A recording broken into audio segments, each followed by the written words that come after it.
오늘 함께해 주실 네 분을 소개합니다. 이지수 변호사, 김병민 경희대 교수, 장혜찬 시사평론가, 그리고 김지혜 변호사 이 자리에 나와 있습니다. 안녕하십니까? 안녕하십니까? 고 노회찬 의원 연결식이 국회에서 진행이 됐습니다. 그와의 마지막을 함께하기 위해서 많은 분들이 참석을 했는데요. 먼저 영상부터 보고 오시겠습니다.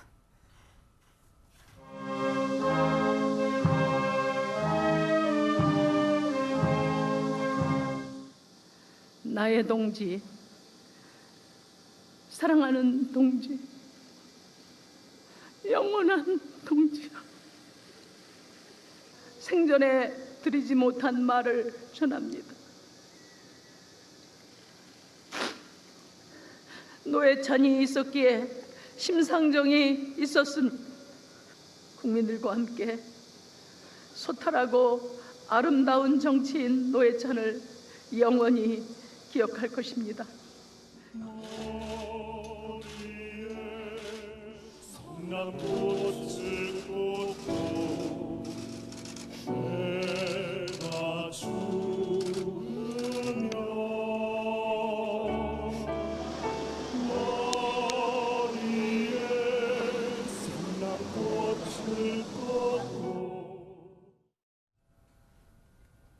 고 노회찬 의원 입장으로 본다면 마지막 출근길, 등원길이었는데요. 이대로 떠나보낼 수 없다는 등 많은 분들이 모였던 것 같습니다.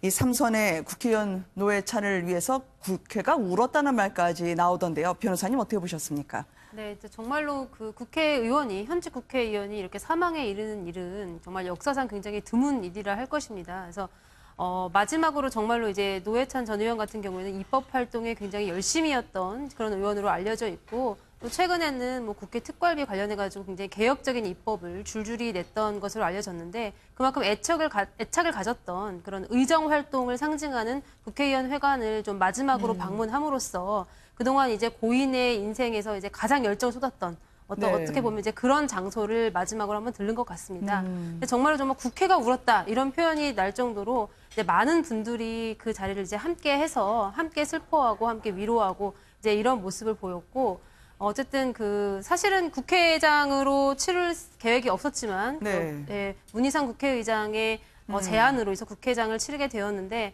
이제 그만큼 어떻게 보면 좀 감회가 새롭다고 해야 되나? 굉장히 보기 흔한 일은 아니고 굉장히 좀 가슴에 많이 남을 것 같습니다. 네. 각계각층에 2천여 명이 참석을 해서 마지막 길을 지켜봤습니다.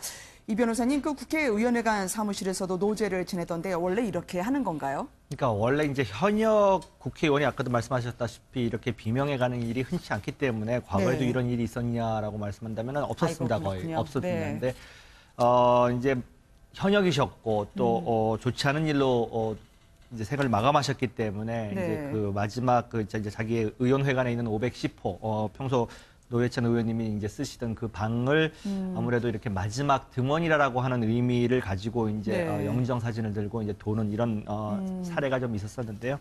정말 대한민국 정치는 큰 정치인을 잃었다라고 저는 보고 있습니다. 이거는 뭐 진보 보수를 떠나서 사실 진보 정치인인 거는 분명합니다만은 보수 쪽에서도 상당한 존경을 받았고 또 일반 국민들에게는 사이다 같은 발언, 정말 어찌 보면은 속 시원하게 이렇게 해주신 발언들이 있었었는데 그런 것들이 아직도 귀에 생생한데 이런 식으로 지금 생을 마감하셨다고 생각하니까 많은 국민들에게 아마 울림이 있을 것 같고요. 제가 저 시간대에 마침 그 국회 앞에 있었습니다. 그러셨군요. 정말로 분위기 자체가 침울했고 우리 정치 지금 혼돈 이것들을 다시 한번 생각할 수 있는 그런 또 기회가 되고 이제 지금 이로 인한 문제점들 이런 것들이 좀 더 담론화가 돼서 이와 같은 비극이 되풀이되지 않는 일이 좀 있었으면 좋겠습니다. 알고 보니까 고인이 부인에게 남긴 마지막 말이 어머니께 다녀오겠다라고 했다고 하던데요. 마지막 행보마저 어머니의 병문안이었던 것 같습니다. 사무실에서도 한 장의 편지가 발견이 됐는데요. 어머니가 보낸 편지라고요, 김 교수님? 네, 맞습니다. 어머니가 과거에 보냈던 편지를 국회 사무실에 고이 보관하고 있었던 것 같습니다. 미국 순방을 마치고 돌아오고 나서 미국 순방 과정에 사실 이 드루킹 사건으로 인한 불법 정치자금 수수에 대한 의혹이 터졌기 때문에 굉장히 고심이 깊었을 겁니다. 그리고 대한민국으로 돌아오고 나서 여러 가지 고심이 깊었겠지만 제일 먼저 찾았던 곳이 병원이었거든요. 노회찬 의원의 모친이 입원해 있는 병원을 찾아서 어머니를 찾아뵙고 이 어머니를 생전에 모셨던 동생 집이 있기 때문에 동생 네. 집을 찾아서 최종적으로 극단적인 선택을 하기 이른 거죠. 노회찬 의원은 평상시에 효심이 굉장히 깊었다라고 얘기를 하고 있습니다. 90이 넘은 어머님이 병원에서 찾고자 얘기를 하면 언제든지 바쁜 와중에도 어머니를 찾았다고 얘기를 하고 있고요. 네. 치매를 좀 앓고 있었던 상황이기 때문에 최소한 2주에 한 번 정도는 어머니를 늘 찾았다고 하고 어머니도 생전에 노동운동을 하겠다는 아들을 위해서 노동운동을 하려면 정확하게 세상을 알아야 된다고 노동에 관련된 기사들을 다 스크랩해서 청년 노회찬에게 갖다 줬던 굉장히 아들에 대한 사랑이 각별했다고 합니다. 네. 아마도 병원에서 이 소식을 전해 들었는지는 모르겠지만 아마도 아들을 떠나보내는 어머니의 마음은 어떨까라고 해서 굉장히 여러 가지 생각이 들게 됩니다. 네. 이 고 노회찬 의원의 영정이요. 의원회관 이전에 어제는 마지막으로 지역구를 돌아봤습니다. 평소 타던 차량을 타고 창원을 다녔던데요. 늘 지역구 문안 인사하던 곳 아니겠습니까? 장해찬 평론가님. 네, 특히 이게 창원 지역구 특별 앞에 인사인가요? 네, 반송시장이라고 있습니다. 네. 거기서 이제 노회찬 의원 같은 경우 시장을 들릴 때마다 주변 상인들의 말에 의하면 떡볶이를 꼭 3,000원치 사 드셨다고 합니다. 아, 그래요. 그리고 뿐만 아니라 과일이나 반찬거리 같은 경우도 이 반송시장에서 자주 구매를 했다고 하고요. 네. 우리 정치인들이 보통 선거철, 선거 운동할 때만 시장을 찾고 그 외에는 나몰라라 하는 풍토가 많은 국민들에게 비난을 받는데 노회찬 의원 같은 경우는 평상시에도 누가 알아주나 알아주지 않으나 또 네. 자신을 찍는 카메라가 없어도 이 3,000원 떡볶이를 시장 상인들이 기억할 정도로 자주 소탈한 행보를 보여왔기에 이 본인의 지역구 앞에 있는 이 반송시장을 들렀고요. 네. 또 하나는 성동조선 노동자들이 천막 농성을 하고 있는 현장을 방문했습니다. 영정을 들고 지금 경남도청 앞에서 무리한 구조조정에 반대하는 이 노동자들이 농성을 하고 있는데 네. 이 현장에 지금 천막 농성하는 노동자들이면 굉장히 열악한 환경에 처해 있지 않겠습니까? 그럼에도 불구하고 정성을 모아서 노회찬 의원을 성동조선 노동자들이 영원히 기억할 겁니다라는 현수막을 걸었습니다. 그만큼 평소에도 이 구조조정 당하는 실업 위기에 네. 처한 노동자들과 함께 호흡했던 노회찬 의원의 마지막 행보를 영정사진이 노제를 따라서 하면서 기리게 됐던 것 같습니다. 늘 함께했던 시민분들 매일 아침 만나고 매일 저녁에 문안 인사를 드렸던 분들인데요. 마지막으로 어제 함께했던 시장에서의 노제였습니다. 이어서 밤에는 노회찬 의원을 떠나보내면서요. 남겨진 사람들이 추도식을 진행을 했는데요. 사람들의 심금을 울렸던 고인의 영상이 있었거든요. 그 장면과 함께 어제 연세대에서 펼쳐졌던 추도식 장면으로 모시겠습니다. 함께 보시죠. 제가 먼저 나서서 고통을 분담하고 상생하는 모범을 만듭시다. 아무도 박수 안 치시네요. 회찬이 형, 완벽한 사람이어서가 아니라 좋은 사람이라서 형을 좋아했어요.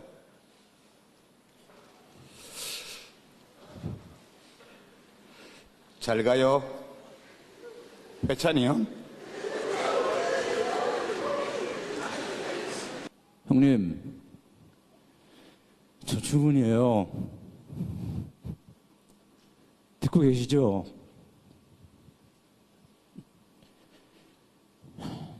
이제 겨울에 뜨거운 굴국밥 누구랑 먹습니까?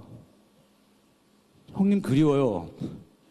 근데 더 절망스러운 거는 이 그리움이 점점 더 커질 것 같아요. 어제 연세대 대강당에서 추도식이 열렸습니다. 변호사님, 이게 따로 이유가 있는 건가요? 아무래도 워낙 조문객이 많다 보니까 네. 이 조문객들을 한 번에 이제 수용할 수 있는 장소로 그나마 가장 넓은 실내를 택한 것이 아마 이제 연대 대강당이 아니었나 이렇게 생각을 네. 합니다. 근데 강당 내에 1,600석 정도가 있는데 이 좌석이 모두 완석이 되었다고 하고요. 진짜 폭염 속에서 거의 한 3천여 명 되는 사람들이 모여들었기 때문에 네. 나머지 사람들은 뭐 옆에 뭐 들어와 서기도 하고 뭐 이렇게 하면서 같이 참석을 했던 것 같습니다. 뭐 어쨌든 뭐 김유아 씨의 사회로 진행이 됐고 뭐 아까 잠깐 봤듯이 뭐 유시민 작가라든지 아니면은 배우 박중훈 씨 또 약간 4일 만에 드디어 이제 울음을 터뜨린 뭐 심상정 의원의 모습 같은 것들을 네. 우리가 확인할 수 있었습니다. 그래서 같이 그 자리에 있었던 시민들도 굉장히 함께 슬퍼했다고 하고요. 뭐 어쨌든 이런 일들이 네. 다시 벌어지지 않기를 바랄 뿐입니다. 참 심상정 의원 같은 경우에는 묵묵하게 계속 빈소를 지켰었거든요. 결국 추도식에서 자신이 참지 못하고 터트린 울음 때문에 많은 분들이 지켜봤습니다.만 노회찬 없는 정치 생각해 본 적이 없다고 이야기를 하던데요, 변호사님. 예, 심상정 의원이야말로 정말 노회찬 고 노회찬 의원님하고의 평생 동지죠. 네. 정의당도 같이 만들었고 또 어찌 보면은 심상정, 노회찬 두 스타 정치인이 이제 같은 정당에서 활동을 하면서 정의당이라고 하는 정당을 확실한 자리매김을 했기 때문에 네. 아마 또 남다른 느낌이 있을 거라고 생각을 합니다. 이제 그런데 저런 식으로 불행하게 보내야 된다라는 게 아마 억장이 무너지는 그런 심정이라고 저는 생각을 하고 있고요. 또 네. 제가 평소에 보기에도 두 분이 아주 친하셨습니다. 왜냐하면 두 분 다 말씀을 잘하시지 않습니까? 그렇죠. 또 유머 감각도 있으시고 그래가지고 사석에서도 보면은 둘이 아주 주고받고 이야기도 재밌게 잘하시는 그런 사이였는데 지금 영원한 정치적 동지이자 또 같은 오랜 같은 노동운동을 했던 분으로서 아마 남다른 느낌이 있지 않을까라는 네. 생각을 하고 결국은 이제 그 슬픔을 이겨내지 못하시고 이제 그 울음을 터뜨리셨고 충분히 그 감정은 이해하는 그런 바입니다. 네. 아무래도 동지를 보내고 남겨진 사람이 느끼는 무게가 있겠죠. 감정이 격해졌습니다만 이정미 대표도 누구도 노회찬을 대신할 수 없다라고 이야기를 했고요. 유시민 작가는 형이라고 아마 처음 불러본 모양이죠. 네, 맞습니다. 아마 이정미 대표도 굉장히 어깨가 무거울 겁니다. 그러니까 지금 이 노회찬 원내대표가 마지막으로 가는 과정에 유서에 이런 얘기를 남겼죠. 나는 여기서 멈추지만 정의당은 더 진보, 더 앞으로 전진해야 된다는 얘기를 했는데요. 네. 그러면 이제 노회찬 의원이 떠나간 자리 속에서 누군가가 진보 정치의 이 기수가 돼서 사실 노회찬 의원의 빈자리를 메꿔야 되는데 그것을 이정미 대표 혼자서 할 수 있는 일이 아니다. 네. 여기 있는 모든 사람들 다 같이 노회찬 정신을 이어받아서 함께 가야 된다는 얘기를 했던 것 같고요. 유시민 작가가 받아들이는 노회찬 의원과의 과거 오랜 관계들이 또 주목이 될 겁니다. 네. 2012년 특히 총선을 앞두면서 통합진보당 사태가 불거지는데 당시 유시민 이 작가는 국민참여당을 이끌고 있는 상황이었고 당시 이제 진보시당에서의 심상정 노회찬과 이 통합진보당을 합치는 과정 속에서 여러 가지 분란의 과정들이 있었거든요. 네. 그 아픔을 겪으면서 결국 유시민 작가는 정치를 떠나게 되는 거고요. 그런 어려움 속에서도 진보 정치의 외길을 걸어왔던 게 노회찬 원내대표의 모습이라고 볼 수 있습니다. 생전에 같이 더 함께 하지 못했던 아픔들, 형이라고 부르지 못했던 내용들, 우리가 다음 생이라는 건 알지 못한다라고 얘기했지만 다음 생에서는 더 좋은 모습으로 만나자라고 울면서 얘기했던 모습들에 아마 많은 사람들이 함께 오열하지 않았을까 생각이 됩니다. 네. 다음 생에는 보다 정의로운 사회에서 단둘이 낚시를 가자고 얘기했던 유시민 작가인데요. 조문 오신 분들 보니까 배우 박준훈 씨까지 노회찬 의원하고 상당히 인연이 깊었던 것 같아요, 평론가님. 배우 박중훈 씨 같은 경우는 14년 전에 지인의 소개로 노회찬 의원을 알게 되고 형님 동생하는 사이로 지냈다고 합니다. 네. 그러면서 이 겨울에 이제 뜨거운 굴국밥을 누구랑 먹느냐 그리고 앞으로 더 그리워질 것 같다는 마음으로 참석하신 많은 국민들의 어떤 심금을 울렸는데요. 네. 특히 박중훈 씨 같은 경우는 지난 18대 총선에서 이 전 노회찬 의원을 지지하는 연설, 선거운동을 함께 하기도 했습니다. 아, 그랬군요. 그때 과로로 탈진한 노회찬 의원에게 좀 쉬라고 했는데 노회찬 의원이 핸드폰 배터리가 다 방전되기 전이다. 국민들 앞에서 나는 완전히 방전될 때까지 지치지 않고 열심히 하겠다는 말을 해서 감동을 했다고 하고요. 네. 정치적 신념이나 이런 방향을 떠나서 한 가지 신념을 가지고 그 굳은 길로 초지일관 뛰어드는 행동하는 모습 때문에 노회찬 의원을 존경했다는 말을 했습니다. 바로 그 이유 때문에 노회찬 의원 같은 경우는 진보 정치의 스타 아이콘이지만 평소 진보 정당을 지지하지 않았던 국민들 그리고 많은 또 조문에 참여했던 보수 정치인들까지도 네. 노회찬 의원의 별세에 안타까운 마음을 표하는 것 같습니다. 정치적 네. 방향성을 떠나서 한 가지 외길을 걸었던 더 편한 길, 쉬운 길을 갈 수 있음에도 불구하고 외길을 걸었던 그 인생이 지금 마지막 길에서 많은 존경을 받는 것 같습니다. 추도식장이 눈물바다가 됐던 이유가요. 바로 이 노회찬 의원의 명연설 때문이 아니었겠습니까? 6년 전에 당대표 수락연설이었는데요. 그게 추모 영상이 됐어요. 어떤 내용이었습니까? 6411번 버스 말이죠, 변호사님. 네, 그 6411번 버스를 아십니까? 하면서 매우 특이한 버스다. 이제 이게 바로 이분들이 그 이름도 있지만 그 이름으로 불리지 않는 투명 인간들인데 이런 분들에게 우리는 투명 정당이나 다름이 없다. 투명 정당. 이제 이것이 무엇이냐면은 어떻게 보면은 뼈아픈 자기 반성이 섞여 있는 그런 단어라고 보일 것입니다. 그러니까 이렇게 사회적 약자나 어떤 소외된 계층을 위해서 이 전 진보 정당이 이제 존재함에도 불구하고 정작 그들이 정말로 필요할 때 진보 정당은 그들을 위해 그 자리에 있지 않았다. 이제 그런 것들을 인정하면서 이제는 투명 정당이 아니라 정말 보이는 정당, 실제적으로 필요한 사람들에게 그 자리에 가 있을 수 있는 정당이 되도록 노력하겠다라는 그런 뜻의 연설이었고요. 그래서 네. 그 부분을 실제로 노회찬 이 대표 시절에 굉장히 좀 많이 읽어낸 것은 아닌가 이런 생각을 하면서 사람들이 다 함께 눈시울을 붉히지 않았나 생각합니다.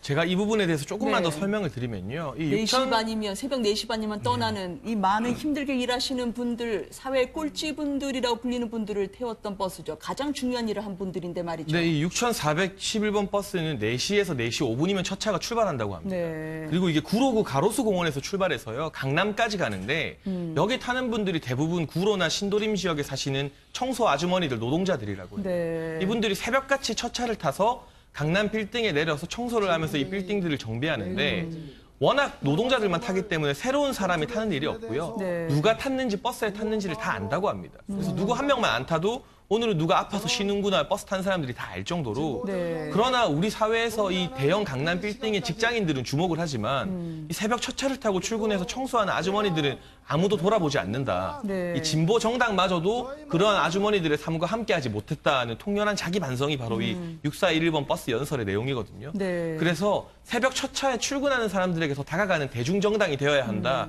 이런 말과 삶이 이 노회찬 의원의 어떤 평생의 정치 목표였다고 할 수 있을 것 같습니다. 네. 이름은 있는데 아주머니라는 이름으로 통칭되는, 그렇지만 우리의 삶을 지탱해 주시는 분들, 투명하게 보이지만 투명하게 보이지 않게 하자는 진보 정당을 꿈꿨던 고 노회찬 의원이었습니다. 떠나시면서 이제 남은 분들이 해야 할 과제가 많을 것 같아요, 김 교수님. 그렇죠. 노회찬 의원이 평생을 걸어왔던 노동자를 위한 이 노동 외길, 사실은 굉장히 험난하고 고된 길입니다. 특히 대한민국 사회에서 노동자들을 지키기 위해서 살아가는 정책들을 발의하고 기득권과 맞서 싸우는 일이 국회 내에서도 쉽지 않겠죠. 이 일을 이제 누군가는 이어받아서 해야 될 건데 네. 정의당에 대해서 많이 정의당원에 가입하고 여기에 대해 후원금을 보내겠다고 하는 사람들이 꽤나 적지 않은 숫자들이 있는 것 같습니다. 아마 노회찬 정신 이어가겠다고 하는 여러 정치인들이 새로 나오지 않을까라는 생각이 들고요. 특히 노회찬 의원 같은 경우는 국회에서 있었던 마지막 발의를 하겠다고 했던 법안이 바로 특수활동비 폐지에 관한 법이었습니다. 국회에서 법을 발의하려면 10명의 의원이 필요한데요. 국회 특활비라고 하는 건 우리 국민들 모두가 문제가 있다고 얘기하지만 국회의원들은 여당, 야당 할 것 없이 서로가 암묵적으로 용인해왔던 거거든요. 그쵸. 정의당의 의석수가 6명입니다. 그 10명을 채우지 못해서 당초에 법안을 발의하지 못했던 상황이었는데 국회 특활비 폐지, 과연 노회찬 의원의 죽음 이후에 어떤 상황으로 변할지 봐야 되는 거고 네. 마지막으로 이 연동형 비례대표라고 사실 정의당을 지지하거나 아니면 과거에 진보정당을 지지하는 유권자가 많게는 10%까지 있기도 했습니다. 그렇다면 국회의원 300명 중에 10%의 국민이 원한다면 30석의 의석이 있어야 되는 건데 지금에 있게 되는 소선거구 제도에서는 이러한 내용들이 가능하지가 않은 상황이거든요. 네. 그래서 이 연동형 비례대표제를 비롯한 실질적인 선거구제 개편들을 이뤄낼 수 있을 건지 국회도 남은 과제가 많이 있는 것 같습니다. 50년 동안 똑같은 판의 삼겹살, 이 구웠던 불판 바꿀 수 있을까라는 부분 우리에게 화두로 남겨주실 것 같아요. 네, 그리고 노회찬 의원 같은 경우는 말뿐이 아니라 행동을 참 중시했는데요. 네. 이 국회 특활비 관련해서도 본인이 이제 평화와 정의 모임 교섭단체 원내대표로 받은 3개월치 특활비 3천만 원을 직접 국회에 반납을 했습니다. 그러니까 본인이 정말 특활비 폐지하자 말로만 하는 게 아니라 어떻게 보면 그 3천만 원으로 정의당 살림을 좀 더 풍족하게 꾸릴 수 있음에도 합법적인 자금임에도 불구하고 솔선수범해서 반납하는 모습 보였는데요. 그러한 행동이 있었기 때문에 앞으로 이제 연결식이 끝나고 나면 국회 차원에서 특활비 폐지나 투명화에 대해서 좀 더 본격적인 논의의 어떤 불씨가 될 것 같습니다. 하관식이 조금 전에 마무리됐다고 하네요. 저희 제작진 전원에 따르면요. 고인의 명복을 빕니다. 많은 분들에게 많은 메시지, 그리고 가슴에 고민을 남겨주고 떠난 분, 고 노회찬 의원이었습니다.